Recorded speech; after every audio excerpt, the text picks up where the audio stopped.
വിജിലൻസിനെ കൊണ്ട് അജിത് കുമാറിന് അനുകൂലമായിട്ടുള്ള റിപ്പോർട്ട് എഴുതി വാങ്ങി. അതേസമയത്ത് വിജയനെതിരെ അദ്ദേഹത്തിന് സ്വർണ്ണക്കടത്തിൽ പങ്കുണ്ട് എന്ന് വ്യാജ റിപ്പോർട്ട് നൽകിയതുകൊണ്ട് എം.ആർ. അജിത് കുമാറിനെതിരെ നടപടി സ്വീകരിക്കണം എന്ന് DGP ആവശ്യപ്പെട്ടിട്ട് പോലും ആ ഫയൽ പൂഴ്ത്തി. ഒരു ഫയൽ മാത്രം പൊക്കിയെടുത്ത് അത് എം.ആർ. അജിത് കുമാർ അനുകൂലമായിട്ട് വിജിലൻസിനെ കൊണ്ട് റിപ്പോർട്ട് എഴുതി വാങ്ങി. സ്വന്തം DGP എതിരായിട്ട് റിപ്പോർട്ട് കൊടുത്തിട്ട് പോലും ആ റിപ്പോർട്ട് പരിഗണിക്കുന്നില്ല. അതായത് BJPയുമായിട്ടുള്ള പാലം പണിയുന്ന അജിത് കുമാറിനെ എന്ത് വില കൊടുത്തും പ്രൊട്ടക്റ്റ് ചെയ്യും എന്നുള്ള സ്റ്റാൻഡാണ് പിണറായി വിജയൻ സ്വീകരിച്ചിട്ടുള്ളത്. അതിൻ്റെ ഏറ്റവും വലിയ ഉദാഹരണമാണ് ഈ ഒരേ കാര്യത്തിൽ തന്നെ എടുത്ത ഇരട്ട സ്റ്റാൻഡ് എന്ന് പറയുന്നത്.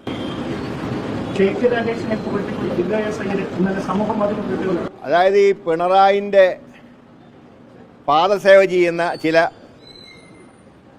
സിവിൽ സർവീസ് ഉദ്യോഗസ്ഥന്മാരുണ്ട്, ചുരുക്കം ചില.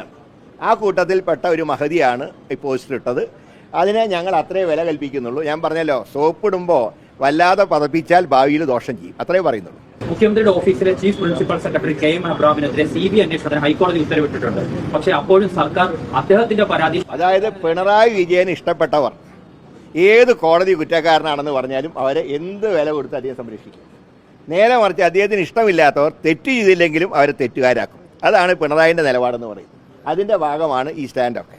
അത് അജിത് കുമാറിൻ്റെ കേസിലാണെങ്കിലും KM അബ്രഹാമിൻ്റെ കേസിലാണെങ്കിലും വേണ്ടപ്പെട്ടവരെ എന്ത് വൃത്തികെട്ട മാർഗം സ്വീകരിച്ചും പിന്തുണയ്ക്കുക എന്നുള്ള സമീപനമാണ് മുഖ്യമന്ത്രി സ്വീകരിക്കുന്നത്. ഇതിനൊക്കെ അദ്ദേഹം ഭാവിയിൽ അദ്ദേഹത്തിന് വില കൊടുക്കേണ്ടി വരും, അത്രേ പറയുന്നത്. അത് ഇലക്ഷൻ പ്രഖ്യാപിച്ചാൽ ഉടൻ സ്ഥാനാർത്ഥി വരും. ഇന്നിപ്പോൾ അതിൻ്റെ ചർച്ചയല്ല. ഇന്ന് AICC തീരുമാനം റിപ്പോർട്ട് ചെയ്യാനുള്ള യോഗം മാത്രമാണ്.